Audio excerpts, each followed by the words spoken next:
Welcome everybody to the Wednesday live video. Let's see if we screw the lighting up by turning this on. We're good. Okay.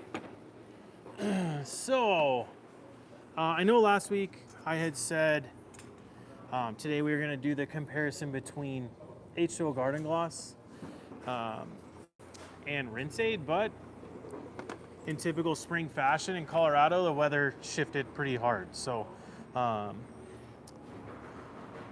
it's about 35 degrees outside and blowing like 20 miles an hour. So not ideal conditions to go do washing stuff outside. So we're gonna save that for next week. I imagine next week in Colorado will be 75. Just the way it works here, especially this time of year. Actually, March is the snowiest month of the whole year for Colorado, which is kind of crazy, but springtime brings a lot of moisture. So I don't know, I flipped next week to this week. We're gonna do a comparison of H2O Garden Gloss and Rinse Aid this week and then do Headlight Restoration next week, so we're just flipping them. So someone requested doing a headlight restoration and I said I would find the worst car in the lot, and I absolutely did. This is pretty bad. I mean, you can really see like how oxidized it is, and like you can hear the texture of the oxidation on here. And what our goal is today is to make this look new again, essentially. So I haven't done anything to the car. I mean, you can see I haven't even cleaned it. So just kind of, we're really busy right now, so I have a lot of time to do it. Not that it would help this car very much, but anyways, I have a few different things here, and as I talk about this, I'm just gonna mix the compounds together. The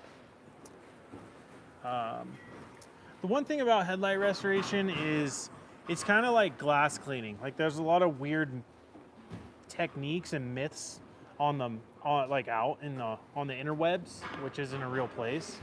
Like some people say, like the best way to clean your glass for streak free is to like use alcohol in a newspaper. You know, it's like not realistic, you know. And same with headlights. Like I think one of the myths is like just take toothpaste, put on a towel and like rub it on there and it'll be perfect. You know, it's like it might work for 5 seconds. I'll be honest, maybe it does work. I've never tried it. It just doesn't seem. I think you save your toothpaste for your teeth, you know, not your headlights. But as far as like my experience goes and being trained by Adam and other people, there's sort of like a good way to do it, a little bit more correct way to do it, and then there's kind of the other way that might seem like it works, but realistically for a headlight that's this bad, you really need to remove this texture. So we did used to, I don't know if we still have it on our website or not, but we used to have a couple kits. They were headlight restoration kits, and one of them was just a series of wipes, and then another one was a series of wipes and sandpaper together, in which at the end you had a ceramic coating wipe that you would put on, and it would fill in all the scratches from the sanding, and it would make it look okay. Still look kind of cloudy, but just not perfect. And I think for the little amount of time it takes to do this process, it's easy to get to perfect. So, you know, I am going to be using a 12 millimeter mini polisher, all right? But at home, if you have a drill, you can also use this drill attachment. So, you know, just like putting a standard drill bit on, but this essentially turns your drill into a rotary buffer. I don't recommend doing this on your paint because any rotary buffer type of thing can burn the paint and damage it. But for your headlights, it works pretty good actually. So, what? Oh, Sam's working, I don't care. No, I just moved the trash can so it won't be in the background. Oh, doesn't matter. Some people will comment and say our content's trash anyways, so whatever. I tried, guys. It's all good. Look at this. Sam's bringing out some pressure washers. This is probably going to all these people on the live video right here. Sam, you're scaring me. That's a lot for one guy. I'm gonna come back for more. You're a hard worker, man. Jeez. Okay. So we'll just start jumping into this. I do have advanced graphene coating with some applicators, which I'll save for later. One graphene related question, but not headlight related question. Okay, just give me a second. Okay. I have compound, I have polish, I have a scratch remover sanding kit. This is the secret right here. And detail spray just in case. I always have that with me, no matter what. I think this thing comes in the kit, so I'll wait on that. And then I have, you know, obviously some polishing pads and some surface prep, which I gotta go grab a sprayer on that here in a second. And then just like some plush towels. So when it comes to your headlight being this bad, you really need to sand it. So I'm just gonna spray this down with detail spray to get a little bit more clean of a surface. While I do this part, which is just pretty standard, spray and wipe it off. But what was the graphene question, Chris?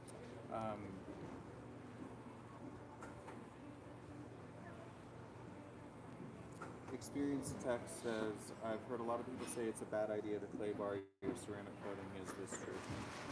So, experienced tech, you said? Sounds like experienced tech could work on my car and it would be good. But some people say it's bad to clay bar a ceramic coated vehicle. Is this true? The answer is it is not true. Okay, false. Actually, a clay bar, depends on which clay bar you use, is actually very good for a ceramic coated vehicle or a ceramic coating. So in the clay bar product offering, even at Adams Polishes, we have like different grades of clay bar. There's some that are medium grade and there's some that are fine grade. Now we have two offerings in the fine grade section, which is the clay mitt as well as the fine grade clay bar. On the medium grade side, we have a medium grade clay bar, pretty straightforward, and we have a visco clay bar. Now, the medium grade clay bar is more appropriate for before you're going to polish like a car, something that does like heavy lifting of decontamination. So if a car, like this car needs to be clayed, like I bet you this car has never had clay touch this thing. So the amount of bond and contamination on this is extensive. So I would need something more aggressive to cut through that to get it off. But the downgrade with a medium grade clay bar is it's more aggressive, so it can mar the surface. Now, if it mars the surface and I'm still gonna polish it anyways, it doesn't matter. I want it to be more efficient, so that's why I would use a medium grade clay on an older car that has never been clayed before, because I'm gonna polish it anyways. Whereas a fine grade clay bar is more appropriate for maintenance clay jobs, I guess you could say. So if you have already gone through and detailed your whole car, I assume that if you put a graphene ceramic coating on your car, you've like done a lot of work to it.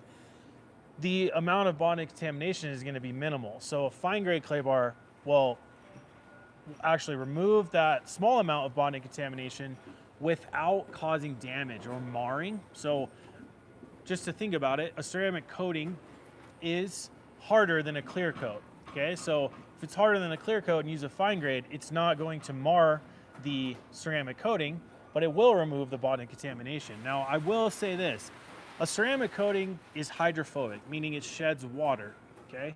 It doesn't reject paint overspray or tree sap, things like that. It might not make it stick as bad, but it's still going to get on the car. So what I do want you to know is that you put a ceramic coating on your car, if you get any sort of bond and contamination on top, like I said, paint overspray or tree sap, road tar, that is not hydrophobic. You didn't ceramic coat over the top of that. So it gives water a place to go and grab onto. So oftentimes when you go to rinse your car down, it will look flat. Like it looks like, oh my gosh, my ceramic coating failed. No, it either has road film on it, which is just oil residue, like after it rains or snows, which our graphene shampoo can cut through that. So you would use that to clean the car. If you go to rinse it off after you're done washing it and it's still a little bit flat, there's probably bond and contamination on it, in which you take the clay mitt is my preferred method because it's a bigger surface area. You can get the car done faster. You do that, and once you get that bond and contamination off, and now you have just the ceramic coating, next time you rinse it, pretty much for the most part will be beating water again. You know, so you put on a ceramic coating. Let's say we put on a ceramic coating today. right? The next time I would get my oil changed, you know, it just kind of depends. Like I just got my oil changed, but let's just call it a few months down the road. I do recommend doing a maintenance clay to make sure that the ceramic coating is the thing exposed to the elements and not ceramic coating, road film, and bonding contamination. So anytime that you have the ceramic coating pure on the surface with nothing on top of it, it's going to perform, okay? So I highly recommend using a clay material on a ceramic coating as a maintenance clay. And when I say recommend, a fine grade clay. That's either the fine grade clay we offer or the clay mitt. And if you're curious, if you go check out a video called Listen Up, What's Your Ceramic Coating Telling You on our YouTube channel, it's a video we created. I walk you through all of that. So that's a great video for maintenance type of stuff. So, okay, so I sprayed this down with detail spray. I'm sure there's more questions, so you can fire them away, Chris, but I'm gonna just start jumping into this because. Oh wait, once you're in the middle of that. Okay, so the scratch remover sanding kit. This really, we brought this in to be able to, if you get like a big scratch, like someone keyed your car, this would be the kit to help fix that, right? But it actually works amazing on headlights. So it comes with this, I don't even know what you want to call it, like a handle type of thing, applicator. It comes with this interface pad, and the side that says Kovacs is what you put onto the applicator handle like that, and then the sandpaper goes on this. So when we jump into what comes with the sandpaper, I think it's 3 of each. So I can like lay this out so it's easier for you to see, Chris. Let's see, we'll go like this. 1, 2, and then I'll put this on top so you can see what it is. 1, this is like reading a book. 1, 2, 3 of the 1,000, and then 1, 2, 3 of the 3,000. So you go 1,000, 2,000, 3,000 grit sandpaper, and the sandpaper is made out of clay, so it actually breaks down as you use it. So it makes it really safe to use on painted surfaces. It's not like overly aggressive. Now the interface pad is really important because if I use this with my fingers like this, like if I just go like this, then I'll get the pressure points of just my finger and it will look really uneven. Same with if you put this directly onto the applicator, this is really flat and doesn't absorb any of the pressure of your hand, so you can really get into edges. Now I will say, sometimes in like an advanced type of scenario, I will do this to actually like get into certain edges, but for this process, you don't need it directly on. So put the interface pad on first. And because this is so bad, I mean, this is really, really bad. Like I would say, if you couldn't feel any of this texture from the oxidation, you could probably start with 2,000 and then bump to 3,000. But in this case, I have to do the full gamut of sanding. So I'm gonna start with the 1,000 grit sandpaper. Now, the one thing I will say, I've been asked this before, is can't you just put the sandpaper onto your machine? The answer is yes, but I still recommend, putting the interface pad onto the machine. But the one thing about headlights, as I'm doing this process, so I could go like this. So an interface pad, and then the 1,000 grit sandpaper. I can absolutely do this. Run it at either speed setting 2 or 1. So like, I'll show you. Like, you can do this. The thing about the machine, it's really hard for me to know where the end of the machine or the pad or sandpaper goes. So what I don't recommend is doing the sandpaper on the machine for a headlight, because I'm not trying to sand this, especially on an edge where the painted surfaces is. So it's really hard for me to control the machine from not going over onto the painted side. So that's why I don't recommend doing it on a machine for doing a headlight. But if you were going to sand, like, let's say you're going to sand some orange peel on your car, you can absolutely do it with the machine. And actually, when it comes to that portion, I kind of recommend it because the machine is more even on flat surfaces because you're just kind of the weight of your hand and the machine stays flat as you go. So like I just show you, like if I turn the machine on, that's like setting 1. So I can take this and go through sand, but like it makes me nervous, so I'm gonna go hit the paint. So that's just why I don't recommend using the machine portion of this is for the polishing, compound and polishing. Okay, the sanding is by hand like this. Now I do like to have a towel with me. This is the same towel I used to use detail spray on here, and I can wipe the oxidation residue that comes off of this with this towel. So take this. The other thing you can do is you could tape these edges, but what I like to do is actually like to, you can hold it like this, but I actually like to put my finger on the edge so I kind of know where I'm actually sanding.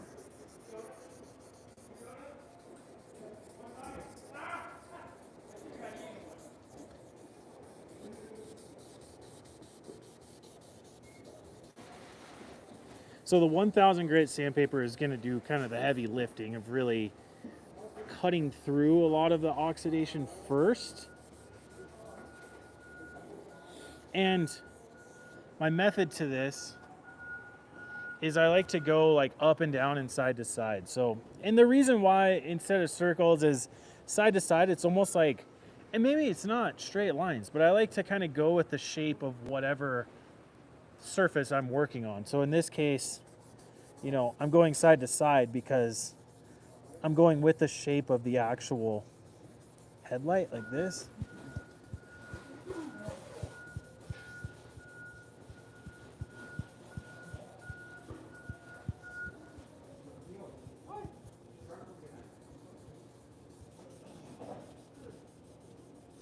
And you can feel like the part that has the most textured oxidation, you can actually hear it and feel it drag more when you're sanding it. And then once you kind of cut through it and it starts to level out a little bit, you can feel it go more smooth. Mark says, Joe, is there any benefit to wet sanding versus dry sanding? Yeah, I think wet sanding is a little bit more, I mean, as you can see, it's a little more less messy, I guess you could say. To be honest with you, it's gonna be funny, Mark, is that I've never wet sanded. I think I did one time on a headlight because it was recommended in this like kit that we offered. But with the Kovac stuff, it's actually more of a dry sanding. You can do a wet sand, but it's more of a dry sanding process. So I have more experience with the dry sand. So I'm sure there's like a very specific reason why you wet sand and not dry sand. For me, obviously I think like the mess, when you wet sand, it's less messy because the water incorporates all of the residue that you're sanding off. But I don't know, I'm a messy guy. So if you guys have like a very specific reason why someone should wet sand, Dan probably knows. Dan says dry sanding removes more texture and orange peel. Wet sanding is less aggressive than sanding. There you go. Wet sanding's less aggressive. I think the reason why, and Dan can correct me if I'm wrong, but the wet sanding almost creates like this, it's like weird, it's like a lubricating agent. It's like the sand glides a little bit better, you know, whereas with the wet sand, I'm like really grabbing on to the texture and oxidation. So I need to be more aggressive in this process. So I'm dry sanding the headlight in that case.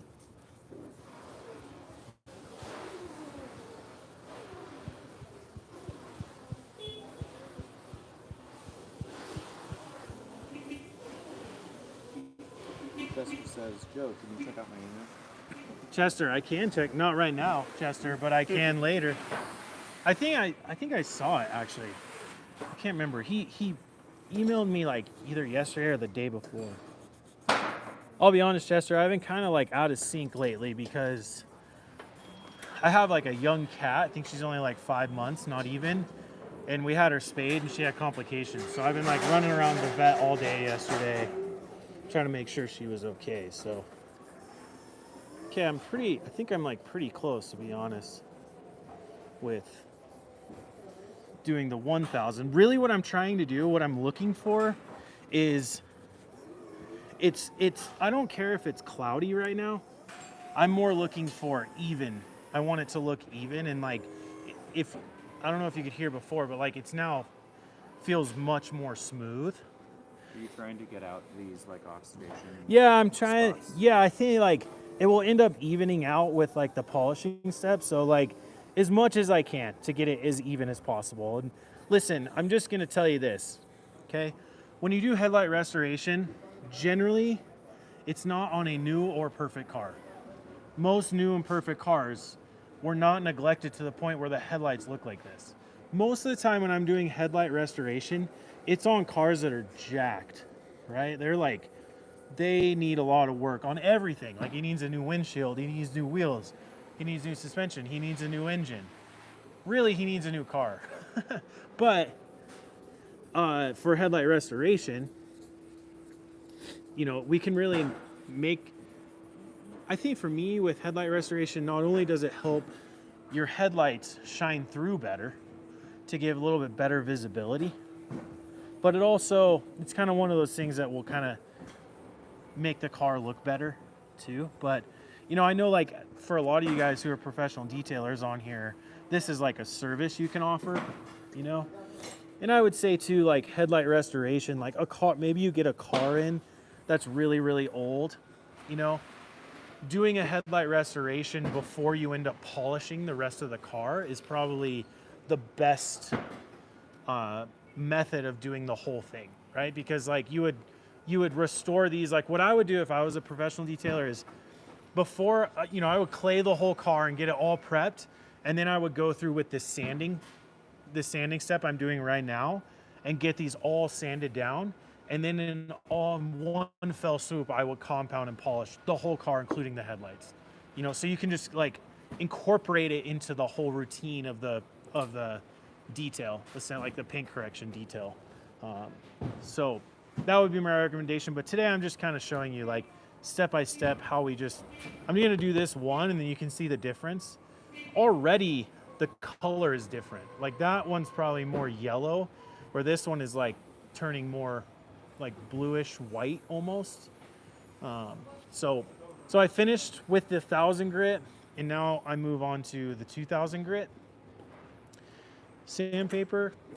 One recommendation I do have when it comes to sanding is, and this is something that I learned at a class I took at Rupes, which I did not even consider during this, so I already screwed up. But so let's say like this was, instead of 1000 grit sandpaper, this was 1500 grit sandpaper. That means the grit of 3000 is 2x of whatever, meaning like there's 2000 more grit to the 3000 than would be 1500. If it's 2x more, then you need to sand twice as long. And the reason why you sand twice as long is the higher grit sandpaper, you have to do twice as long to get to the bottom of the sanding scratches from the first step. And so to make, we've seen it 100 times. Someone will sand their car with 1500 grit sandpaper, and then they'll go over it with 3000 grit sandpaper, the same amount of passes. And then they go to polish it, and then there's still remnants of the 1500 grit sandpaper. It's because the 3000 never got to the bottom of the 1500 grit sandpaper. So for me, like as I go through this, like headlights are a little bit different, but for me, I'm gonna probably do the 2000 grit sandpaper like a little bit longer than I did the 1000 grit, if that makes sense.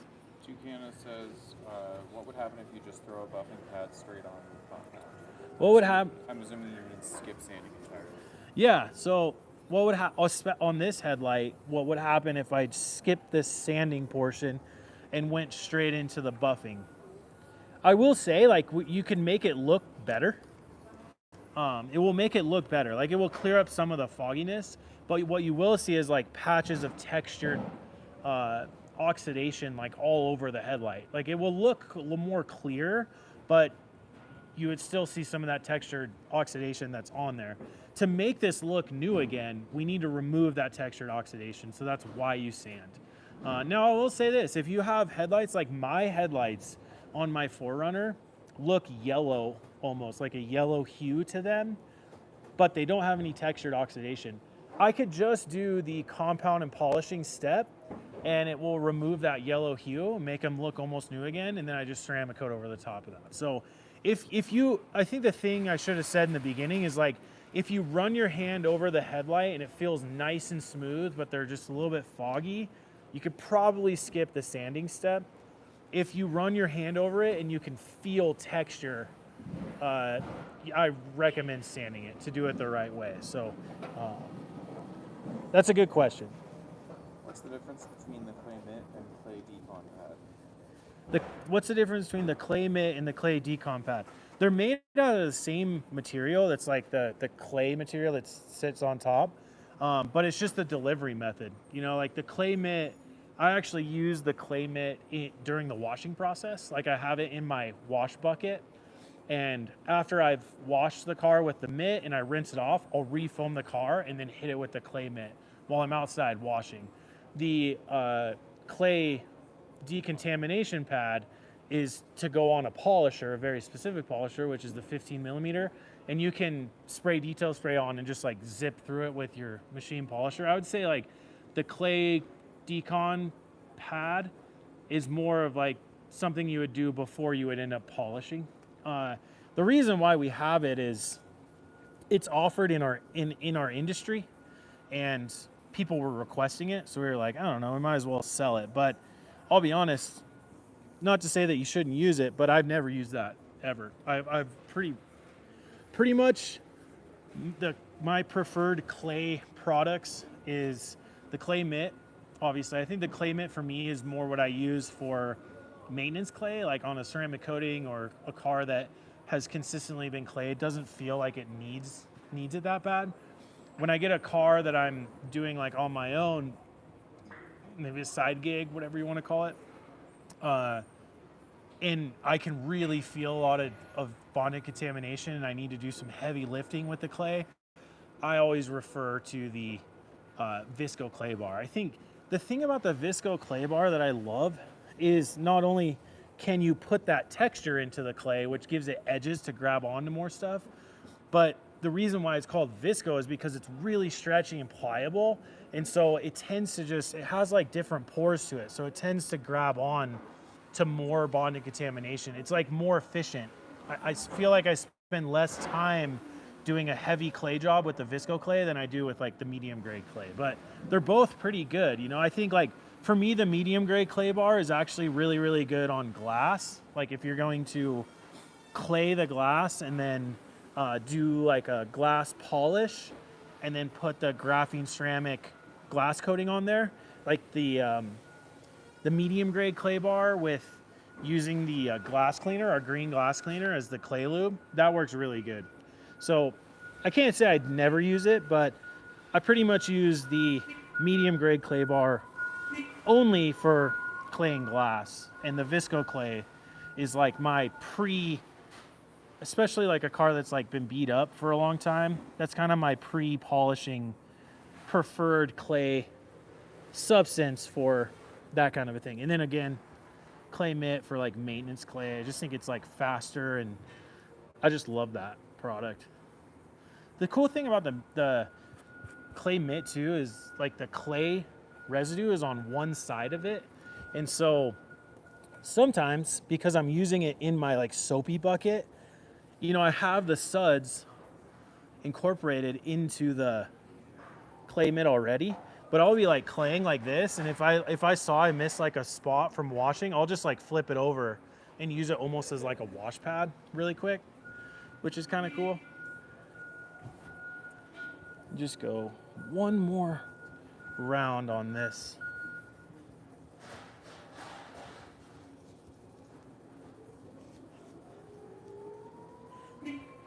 Oh my gosh. So I coach my son's competitive baseball team, and Monday night we had practice and I threw batting practice. I'm a ex-college baseball player pitcher, I thought I could do it. I got like halfway through their lineup and I was like done for. So this right now is killing because my arm is just, my arm's hanging right now. There ain't no pitch count in competitive baseball coaches batting practice, you know?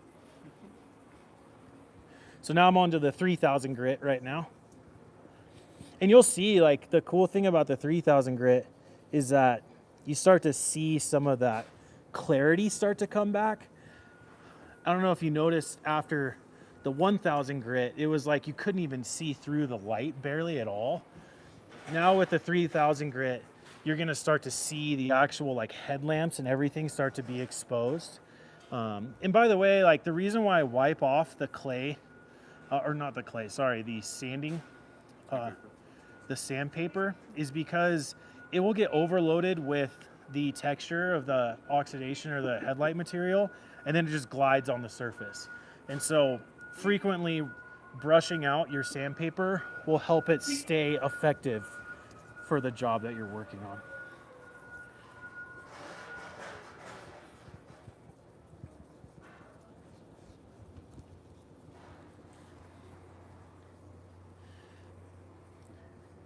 You know, it's weird to think about, but you know, what I'm doing right now is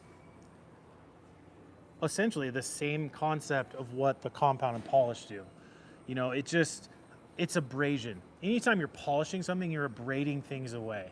You know, you're taking layers off. It's just sandpaper is more aggressive, so it does more work quickly.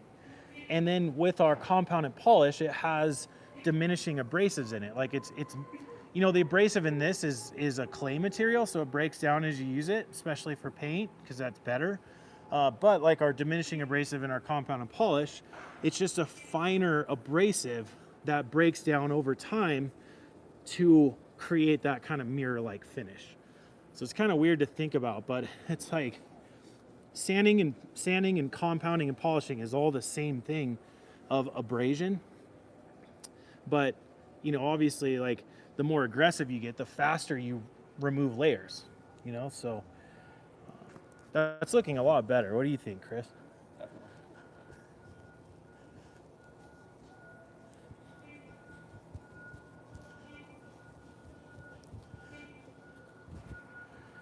All right.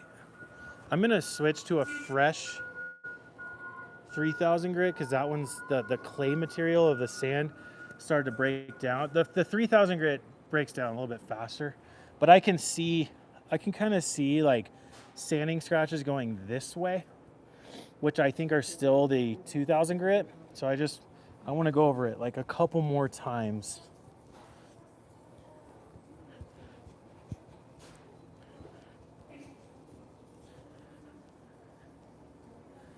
Summer of '69.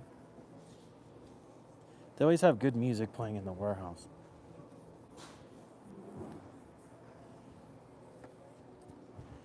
Let's see.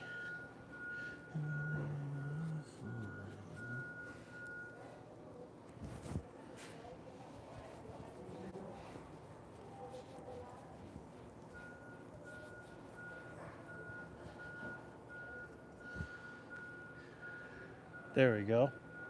Okay, I think I'm ready for the compound and polish step. So let's set my sandpaper aside and just like doing polishing, actually I need to go over and grab another pad because they didn't have any of the white polishing pads over there. But I have the blue foam and the microfiber pad. Now, I always like to start with the blue foam. You know, I think for some reason it like works really good on headlights. So I'll do a couple of passes with this, and then we'll kind of see how well the blue foam is working. And if we need to bump up because we sanded to the microfiber, then I'll do that. The other thing I do like about the foam too is as you polish with this, the pad gets a little bit softer, so I can like really get it into areas that I'm fine with. So we take blue foam. Because I'm not working in as big of a surface area like paint, like I'm polishing the paint, I'm just gonna do one line and 2 dots instead of normally I would do 2 lines, like a line and make a cross essentially. So I'm gonna put, this is the towel I was using to wipe the sand, the oxidation residue off. I'm just gonna set that aside. I have a fresh borderless gray and I have a couple single soft here too. All right, so spread this out a little bit. Yeah, I don't know if that sounds better than forks going on plates, but Both pretty bad. yeah. Speed setting 4, all right? And this is just like your standard, I talk about polishing stuff all the time. Standard, we came up with 7 P's of polishing last time. No, I can't remember, but it's like same concept.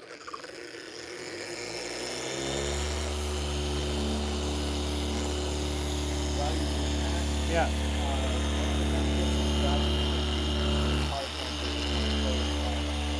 Benefits of graphene shampoo versus regular car shampoo on a car?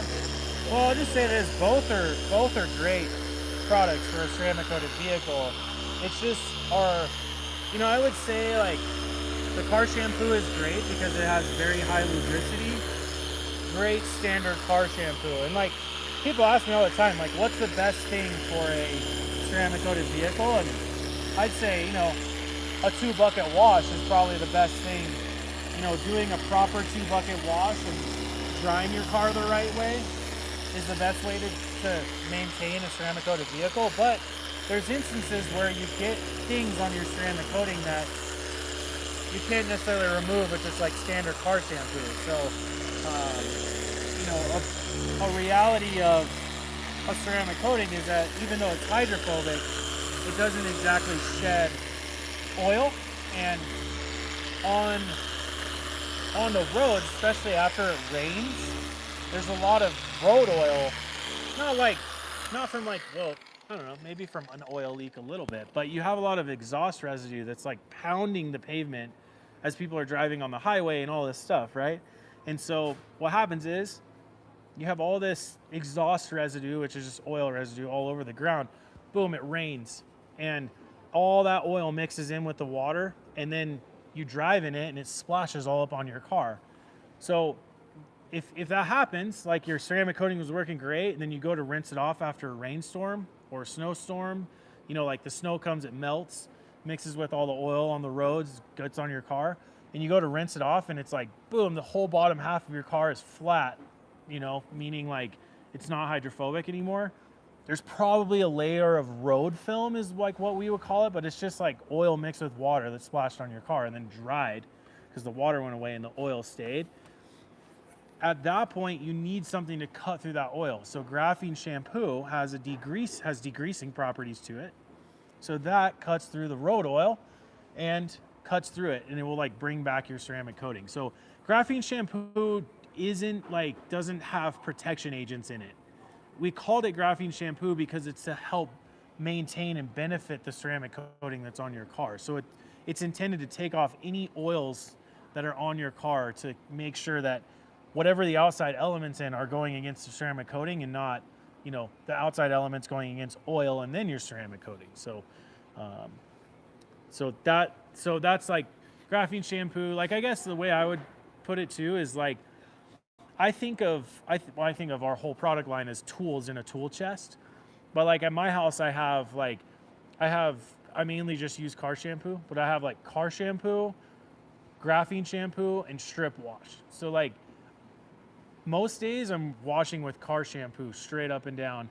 Then it rains and I notice that it's flat. Like if I go to rinse my car off and it's flat, then I know I'm grabbing graphene shampoo to put in my foam can and in my bucket, because I want to get the oils off of the car. If it snows, I go through a snowstorm and I get magnesium chloride or salt all over my car, I just grab strip wash instead of the other two to get the salt and everything off. So they're just tools. They have different purposes. And really, I think the cool thing about detailing, especially like DIY detailing, is, and this is something I think about a lot actually, is that our detailing experience as people doing it to our own cars, the DIY people, is you have more time and experience with your car. So like, you know the type of weather you're driving through, you know the type of protection that's on your car. So you can really tailor the products that you have to your detailing routine to make it exactly what you want, you know? So like in an area where it rains a lot, like graphene shampoo is a must if you have a graphene ceramic coating on your vehicle. I would say it's even a must if you don't, because that product is intended to remove road oils from your car, right? In areas where it snows, like the Midwest, where they use straight up salt on the ground, Colorado, they use magnesium chloride, like a form of salt. You need strip wash to get that salt residue off of your car, you know? But in California, it rains twice a year. Probably car shampoo is good for the most part until it rains. Then you need to go to the Adams Polisher store in Anaheim and buy graphene shampoo. So yeah, that's like I think the cool part. Whereas like as a professional detailer and you're having clients bring their cars to you, you have no idea how they treat their car. You know, like you might, as a professional, even though you get paid for it, you do all this work on your car and the next day they take it through a drive-through car wash and they screw up the ceramic coating instantly, like that, boom. And that's why I always tell professional detailers that are my friends, is like, if you ceramic coat someone's car, doesn't matter if it's graphene or not, try to set them up on like a maintenance wash plan, like once a month, so you can like get your hands on it, help them through that process of like keeping the ceramic coating working how it's intended to, you know, and maybe refresh it every couple years or whatever, or educate them on how they should be taking care of their car. Like, not to say you have to do this, but like I would give them a pamphlet after, and the first page would say, do not take this through a car wash that has brushes. You know, only a pressure washer style car wash where you drive into it and it's a touchless car wash. You know, it just, you don't want to spend all that work and then be penalized because they just don't take care of their car the right way, you know. But those are the things that get me upset, you know.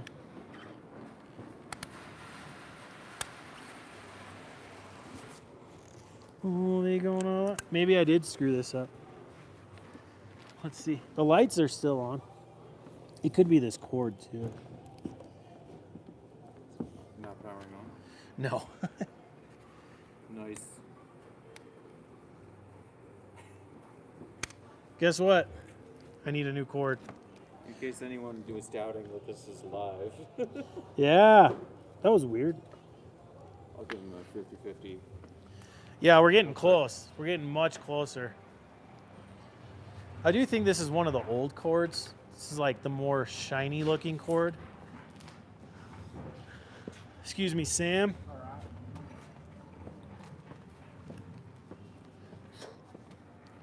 Only gonna last forever.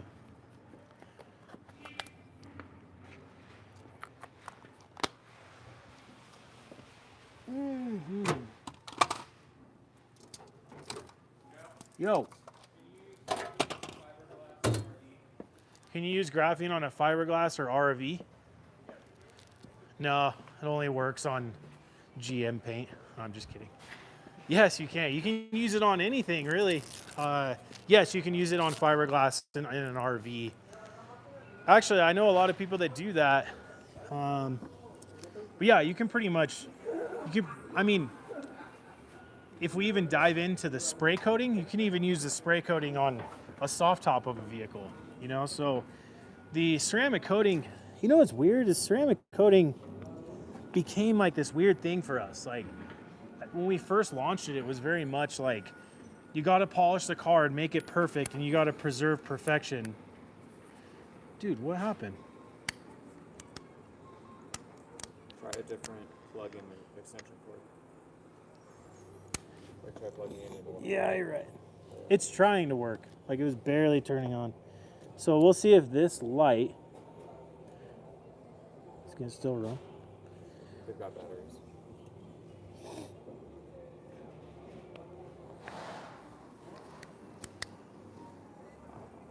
Weird.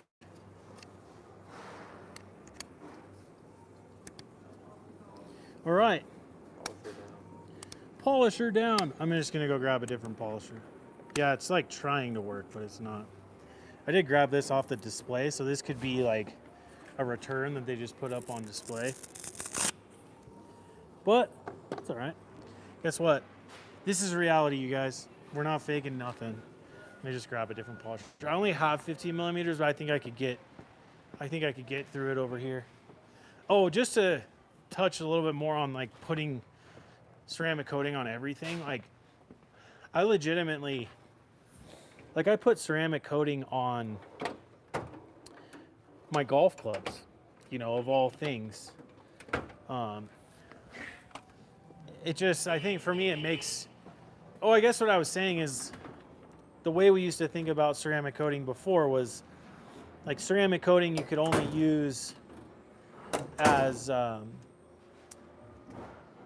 you could pretty much only use as like to preserve perfection. You know, it's like get a car perfect and then you keep it perfect for a long time. But it slowly became a tool to make cleaning things easier, you know? So, yeah, I talk about it a lot, but like off-road vehicles, you're not gonna keep those cars perfect, not even remotely close. And so, for like a car like that, you ceramic coated to make cleaning it easier, you know? So that's kind of the thing about ceramic coating for us now is, you know, just like sealants and other things, it's like you put something on your car to make your detailing process more efficient, you know? So it's less of this like, I mean, I think still it's kind of two ways. It's like one thing to make cleaning easier. It's also one way to keep a car looking perfect for a longer period of time. So it's kind of both, but you know, I think for especially like a daily driven vehicle, those are hard to keep perfect because, you know, you don't know like who's touching your car. You don't know like when you brush up against it, you set a purse on a car. It's just going to acquire damage no matter what. There's like no way around it. And you wash it more frequently. So every time that you wash, there's a chance that you're going to scratch it. 100%. Get swirl marks, whatever. Ceramic coating makes that way easier because it takes more dirt off of the car when you hit it with the pressure washer.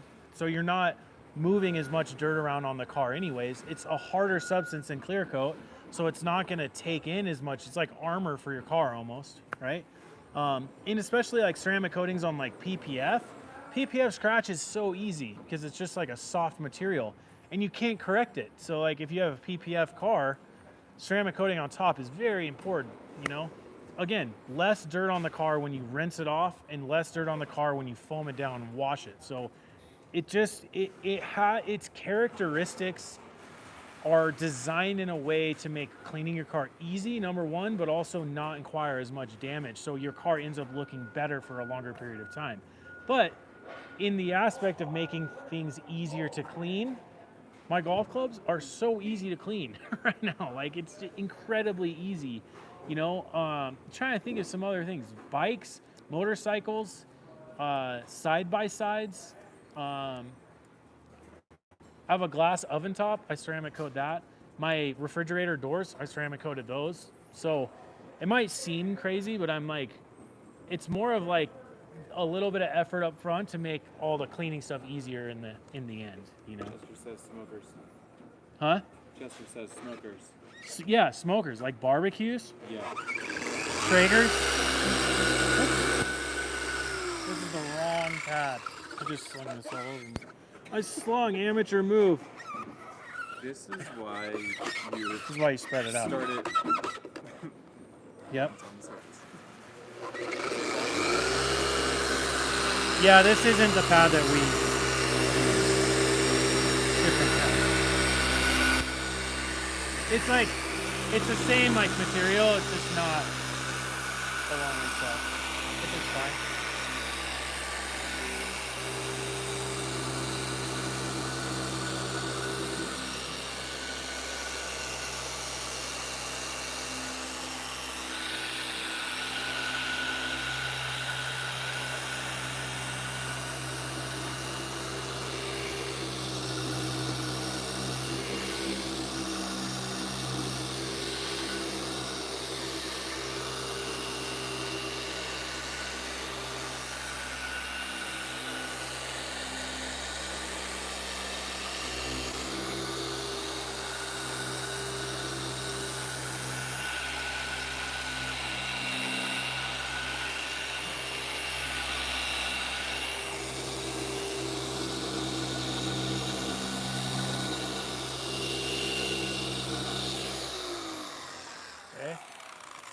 12 millimeter is so much better for this process.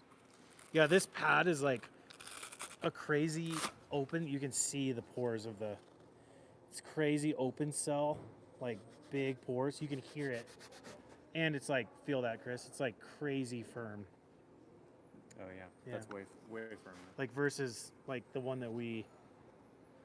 Yeah. There wasn't one of ours in the 5.5 inch pad over there, so I was like, whatever. I'm just gonna grab this one, and it doesn't hold the compound very well because it freaking went everywhere. There's a Okay. reason we don't sell that one, I guess. What's that? There's a reason we don't sell that, I guess. Yeah, I think that's like a test pad that we were like, yeah, we're good.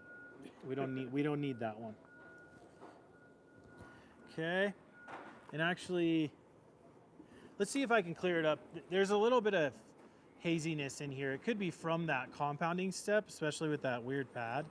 We're gonna try to clear it up with the polish right now. So, Chester says, Joe, can you use the advanced coating on the firebox of an offset smoker? It gets extremely hot. yeah, definitely. Chester asked if he can use the advanced coating on the offset box of a smoker. It gets super hot. I think so, yeah. I mean, I think the advanced graphene, like we put on brake calipers that get really hot too, you know, or like exhaust. So, yeah, I think absolutely. I don't think it's not gonna discolor or do anything weird for you. All right, polishing step.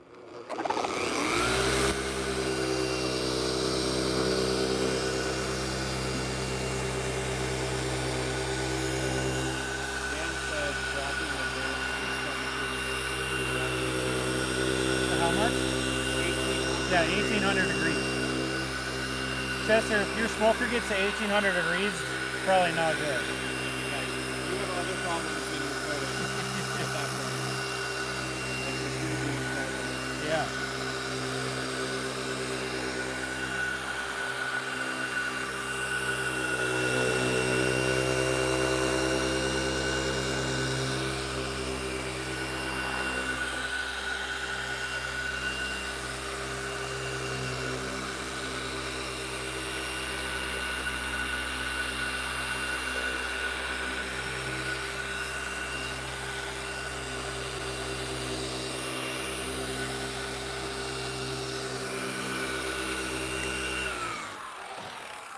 Okay, I think that's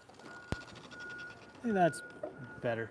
There is some little bit of haze left, but the ceramic coating will help that as well. So, does it look better than the other one? It's an understatement. Like a little bit? Way I better. can't see it, so. No, it's way better. Okay, Way better. Chris says way better, so we're good to go. Okay, so I'm gonna take this same thing I just used. I have surface prep. I forgot the sprayer. I'm not gonna walk back over there. So instead of using the sprayer, I'm just gonna go like this. Like I'm cleaning a wound.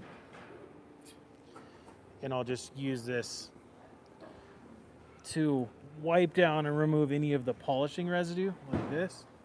Unofficial surface prep method. Yeah, right here. the non-spray version, you know?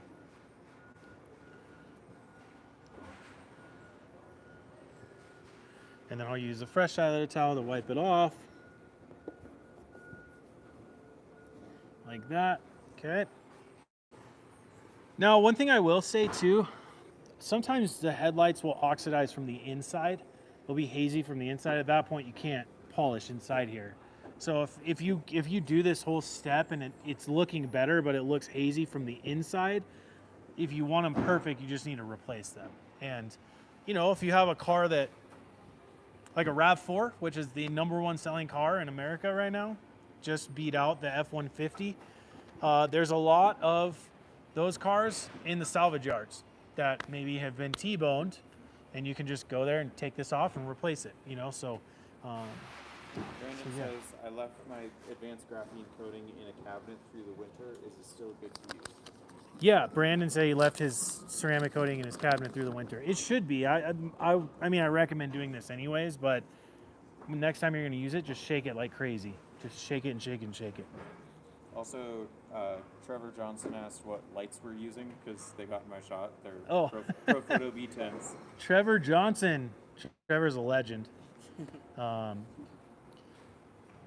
think Trevor has a new baby too, but Trevor has a son named Clyde who's just like the cutest kid in the world. Trevor also, I hope I'm talking about the same Trevor, but Trevor also has a detailing business like out in like kind of northeastern Colorado.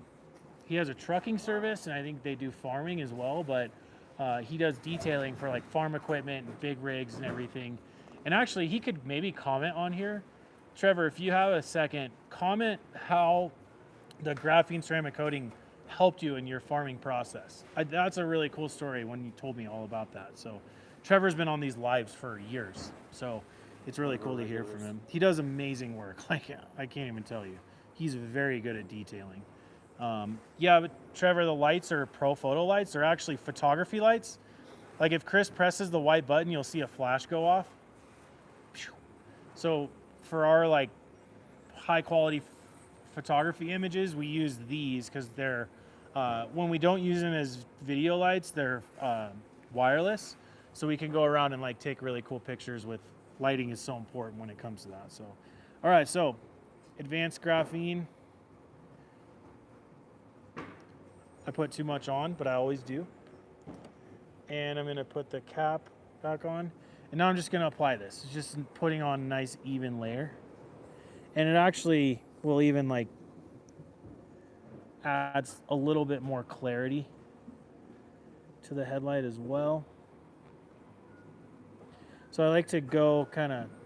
Do you want to restate the advantage of having the coating on your headlights? The advantage of having the coating on your headlights is, first off, it's more resistant to the UV, so it's not going to make them oxidize maybe as quickly or at all. Maybe I don't want to say at all because it might still a little bit, but I know for on I've done this to my headlights multiple times, and the graphene ceramic coating after a few years will maybe like, I don't know, it's just different with your headlights, but I still every year just do a quick polish and ceramic coating on my head. Well, I do it to the whole car, but it's more resistant to the UV. It's also like, this is going to be hydrophobic now that this is on here. Also, you know, it's a harder substance. So I know for like, especially us in Colorado, like you get snow all over your car when you get a big snowstorm, and like I brush off my headlights because I need to be able to see. So like you're using a brush on it, if it touches it, it won't scratch it as bad. You know, I will say, like when I brush snow off my hood of my car, I don't actually touch the paint. You can actually see after I brush snow off of my car, well, first off, ceramic coated. So if it's in the springtime when it's really wet, oftentimes I just barely put the brush in, and when I push it, the wet snow clumps together and it like pulls everything off because it's hydrophobic. But when it's really cold out and it doesn't do that, you can almost see like a layer of snow on my car like this because I never get to the point of touching the car. So you brush like up just over the surface, yeah, but not on. It's like I give my car a buzz cut, like with snow. Like you can still see some snow on there, but it's very minimal. Not a shave, but a buzz cut. Yeah, not a shave, a buzz cut. I like that. Maybe we could patent that, you know? So really, I'm gonna let this cure. I think like the thing about these headlights, this material is really different than your paint. So like I could probably leave this and it would self-level fine. But what I will see is like the solvent coming out of it drying on the surface. So I still like to buff this off no matter what. Anytime you apply ceramic coating to any material, like plastic, metal, anything, you still want to buff it off no matter what, just to level it off to make it look better, you know? So that's super important. So all I'm gonna do is, on here, I can't see the rainbow at all. So really what I'm looking for is, there's a characteristics of the ceramic coating where like, as it cures, it almost looks like it's like sweating off. It's like these little tiny little beads of the solvent coming out of it. Once I start to see those and it looks almost like textured on here, then I'll buff it off with the towel. So that's really, like I have a good spotlight with that light coming towards me and bouncing to me. I can see it as it's curing, and I'm just waiting for. Houston That- Talon says, I blow the snow off my truck with the leaf blower to avoid scratching. Yeah, I think that's money. The problem for, yeah, they said they blow their car off with a leaf blower to get snow off.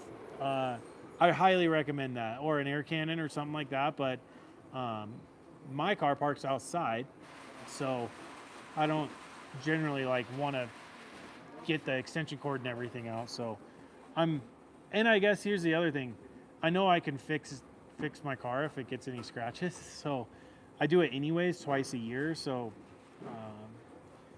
I'm lazy in that department, unfortunately. But if you have one of those ego blowers, those things are sweet, battery powered.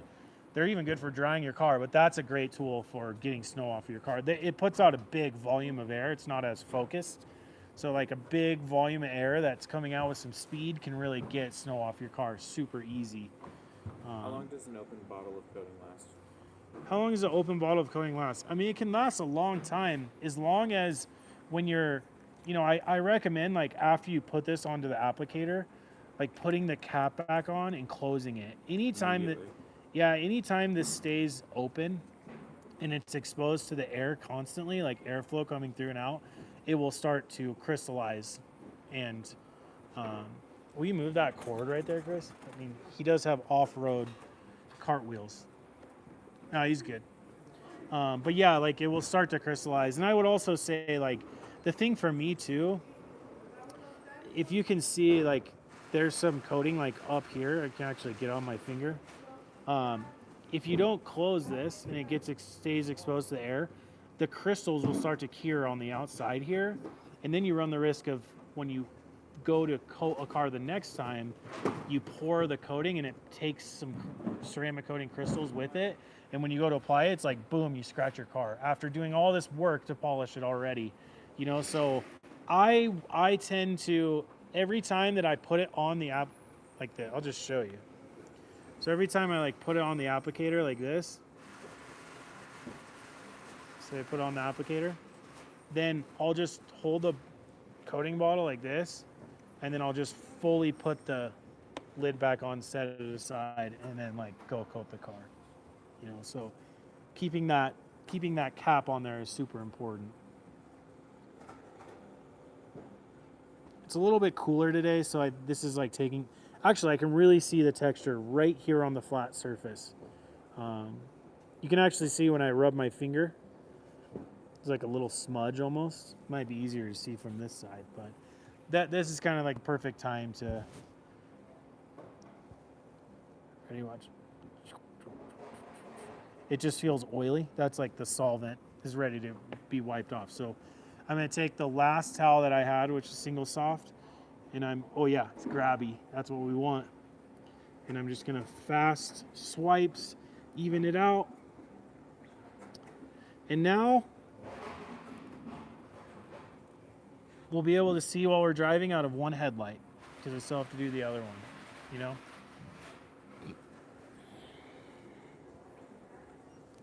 Let me see. Crazy. I'm kind of curious.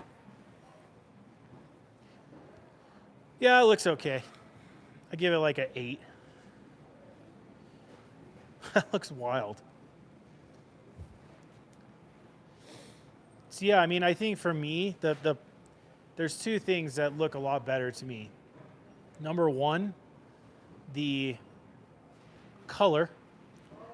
It's more true color, like clear, more white, I guess you could say. The other side's very yellow. And the haziness, right? It's like there's much more clarity coming through this headlight. I'm actually curious if I could even do this right now. But these are two.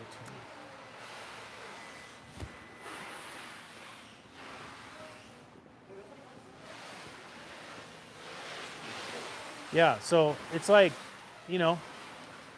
one side has a diffuser, like in photography, and the other side's a spotlight, so that looks pretty good. I mean, I'm pretty happy with it. You can see there's like some, with the light shining through, there's like some deep scratches in there that were not from the sanding. That's like just from wear and tear of this car being neglected over and over and over and over again for years. I mean, I'd be curious what year this car is. But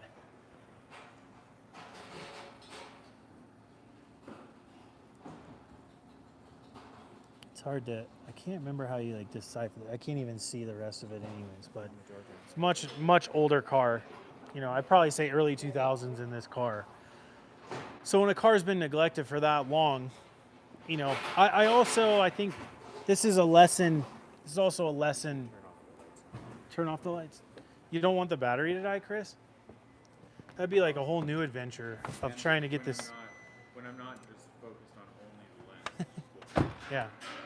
But I guess I was going to say this is also like a lesson in detailing, especially like your own cars. If you have a car that you've neglected for a long time, granted you can make it 80% perfect, but there's just certain things that it gets to a certain point that you can't reverse, you know? So It's like pitting in glass. yeah, like pitting in glass. You can't fix that. You have to get your windshield replaced, you know? So I think there's an element of detailing, especially like DIY detailing, of like having a realistic expectation, you know? And with this car, this is, I mean, exponentially better than where we started. So the results are great. You know, I hope that, I can't remember who requested it last week, but I hope that this helped understand this process. I think, like, again, to me, this is the correct way to do it. Like, we corrected this and then protected it. Whereas you can do the toothpaste method, or, you know, just throw some ceramic coating on there, or polish, just straight up polish. But like, you're not going to quite correct it to the point where this is going to last much longer, you know? So we want something that we put some work up front now, maybe a little bit of time. I don't know how much time that took, but also, like, I talk so much that it takes longer anyways, but like, Probably actually took half an hour. yeah, like if I did both of these and I really focused and did it, it'd probably take me 40 minutes total to do both of them, you know, if I was just doing those. But again, like, my recommendation is to incorporate this into a detail of the whole car. But if you're just trying to get this process down, like if you're offering this as a service, as a professional detailer, you know, like, I think it's pretty quick and easy. And to be honest with you, as a professional detailer, this difference on your website or whatever you market with can sell a lot of, I mean, that's like pretty wild to see, you know? And so I think that's something, it's a visual that people can see and be like, oh my gosh, like, that's amazing. I want that done to my car, you know? So yeah, I don't know. I hope that my explanation of all this was helpful. Like, you know, I think, again, you don't necessarily need the polisher. Like, if you have a drill, you can get away with this drill attachment. And then the scratch remover sanding kit is a key element to this process, especially like if it's oxidized. Like if you can feel the textured oxidation, you really need to cut through that with the sandpaper and then even it out with the polishing step or the drill / rotary buffer step. I do recommend like being pretty careful with this attachment, because if you get onto the edges, you can burn through the paint. So you have to be like really careful with that. You know, hand polishing after sanding is not really going to do much. You know, you need some kind of machine, you know, but I think probably a lot of people on this live have the machine polisher, so it's just an added thing that you can do. So yeah, I mean, everything that goes together, like scratch remover sanding kit, you kind of get everything you need for that.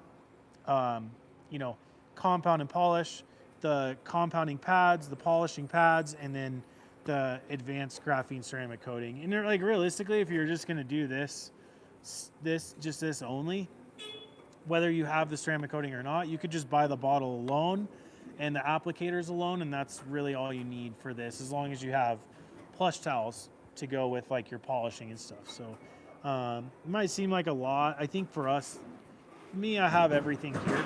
Like it's I can just go into the cabinets and maybe don't have the right pad, like I flung compound everywhere, but yeah, I mean, I think it's pretty simple, you know. So I hope that was helpful. You know, I know it was a request, so I hope I didn't necessarily like go like step 1, do this, step 2, do that, but just to see it, you know, you can always go back and watch this after we're done with the live. It gets posted on our YouTube.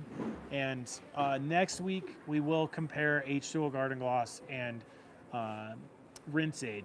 So you can see the process difference and maybe the product difference as well.